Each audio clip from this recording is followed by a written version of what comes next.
then the Noon Saakin or Tanween is pronounced clearly, and this is known as Izhar.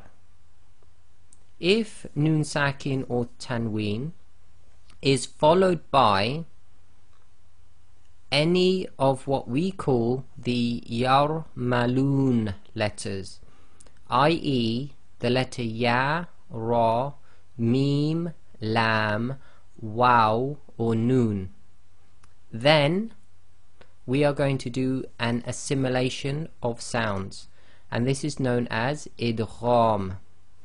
Now, when we do the assimilation, some of the letters will cause a Ghunna to also take place with the assimilation, and some of the assimilations will be taken place without a Ghunna.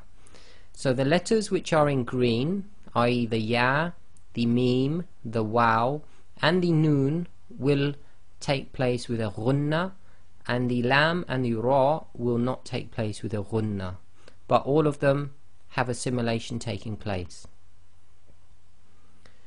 If the Noon Saakin or the Tanween is followed by the letter Ba, then we're going to apply the rule of Iqlaab, which means we're going to turn the sound of the Noon Saakin into another sound, and we will apply a Ghunna at the same time.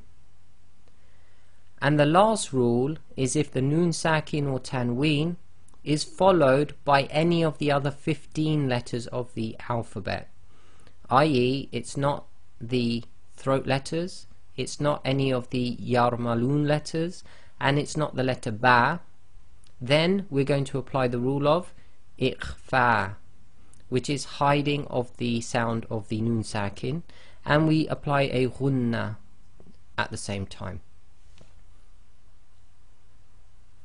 So now we're going to have a look at each of these in detail. The first one, Izhar, which is clear pronunciation. So if we have any of the Tanween or Noon Saakin followed by one of the throat letters, then we're going to apply the rule of Izhar. So note here, when followed by any of the throat letters, then pronounce as normal, i.e. there is no assimilation of any letters and there is no Ghunna taking place. Let's look at a small example. So here we have min, shay'in, in, antum, and we're going to concentrate on the underlined ones, the red underlines. So we have shay'in is one word, and it has the hamza with kasratain, and in the next word, which is in, the next word starts with hamza, so we have tanween followed by hamza. So we're going to pronounce the kasratain clearly, so that would simply be shay'in as we normally would pronounce it. We also have in the word in Noon Saakin, and then we have the next word, which is antum, so after the Noon Saakin is also a hamza in the next word, so the Noon Saakin in the word in must be pronounced clearly and normally, so we just say in, so we say shay'in, in, no changes there to how we would normally pronounce. Next we will look at Idghaam, which is assimilation. If we have Tanween or Noon Saakin followed by one of the Yarmaloon letters, then we're going to apply a certain rule. So the Noon in the actual Tanween is not pronounced. The remaining sound, i.e. if we drop the Noon in, let's say, Fathatain, so if it's an, we drop the Noon, we have a left, will assimilate with the next letter. And when we say assimilate to the next letter, it's as if you're going to put a shadda on the next letter.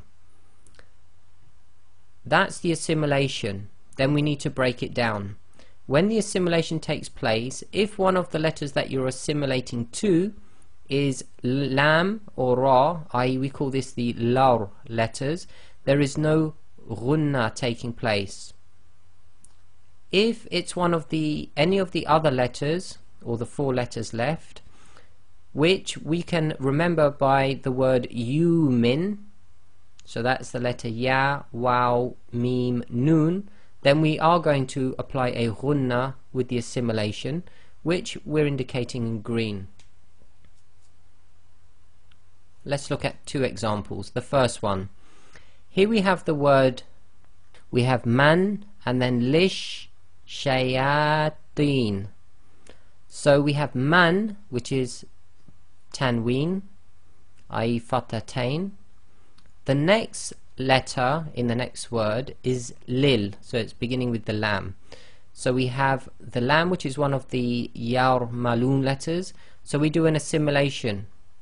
So essentially what they've done for us here, they've put the shadda in for us on the first lam.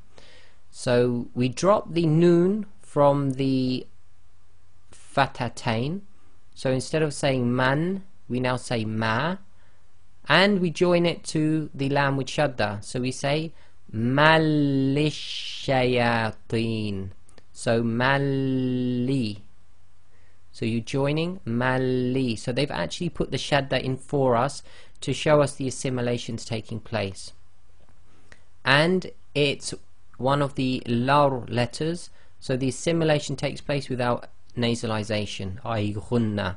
So it's just malishayateen. The next example is shahi, and then it should normally be qan wa, but we have fathatain followed by one of the yar maloon letters, which is waw. So we're going to do an assimilation. So we drop the noon sakin in the fatatain, so we end up with qa, which then is going to join to the waw. So we read the waw as if it's got shadda. So we have qawwa. Then we have to apply the ghunna, so it becomes qawwa, too long. Hold the shadda too long plus ghunna. So that would actually read as shahiqan wa. Okay, because wa is one of the yumin letters, which must be done with ghunna. And in that case, they have not written the shadda in for us. We have to know the rule.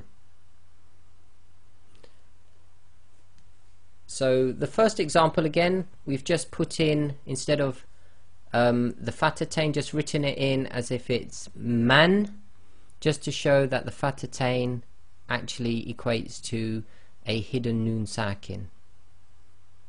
Okay, and then when you apply the idghaam, you effectively drop the noon sakin, so you end up with ma, and that joins to the lam with shadda, mali. Same thing in the second one, the fatatain, i.e. qan, is effectively with a hidden noon sakin. When we do the assimilation, it changes to qa, we drop the noon sakin, and that joins to the waw, which you read as if it's got a shadda, so it becomes qawwa. Okay, so we've just put a shadda in there to indicate